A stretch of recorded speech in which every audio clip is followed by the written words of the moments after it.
Hi and welcome to this new video. What we're going to look at today is a small 1/72 French Streetscape kit from Flyhawk. As you can see, it's lies in a pretty small box, and this is what we're going to end up making. So what we've got on the box. There's obviously the picture at the front. There seems like there's some PE inside. 3 QR codes on the side.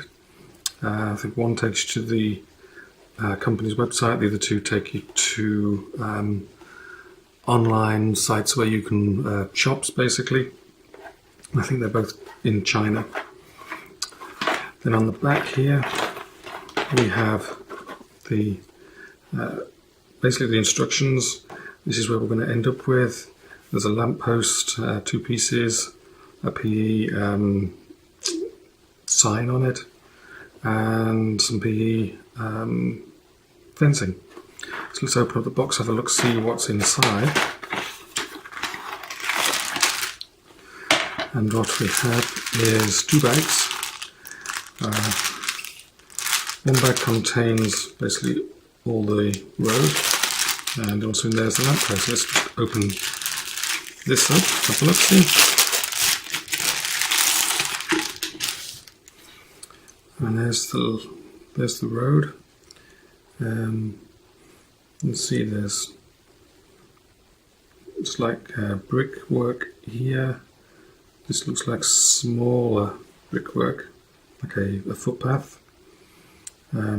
Also some damaged brickwork, intentional, not damage to the kit itself. This here is going to be basically rough dirt, but you could easily make that look like grass, plant your own things in there. Some big pavers around the edging, that's where the lamppost is going to go. And the lamppost is just 2 pieces, just to make sure there's a little pin on the bottom that goes in the hole in the bottom there. A couple of pins to match up, pretty straightforward. Oops. Couple of little protruding nibs there for the sign. So let's have a look and see what we've got in this bag. There's a backing sheet.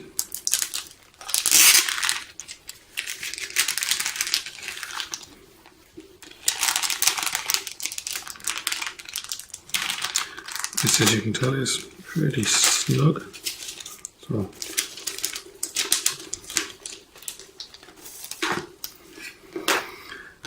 So the P is obviously held in this backing sheet, has this decals. What we have here, I think just these instructions on standard safety things. So there's your gate posts. Look at the instructions. You fold the bottoms up so you've got the double thickness for the posts. Single thickness for the fencing itself, wartime fencing. Pretty intricate work on the sign itself. And let's have a look at the decals. There's those 3 QR codes again. Inside here, the decals itself, we have. There's obviously the signpost and some decals here for one of their 1/72 Panzer IIs. So looks like those. If you have the Panzer II L, then it looks like there's some alternative decals on here as well, and those obviously would go quite nicely on this scene. They would fit really rather well on there. Just at the edge, it's a slight slope to this as well. So yeah, pretty simple, straightforward thing to do, to have a base to put your Flyhawk 1/72 ammo on. Looks nice.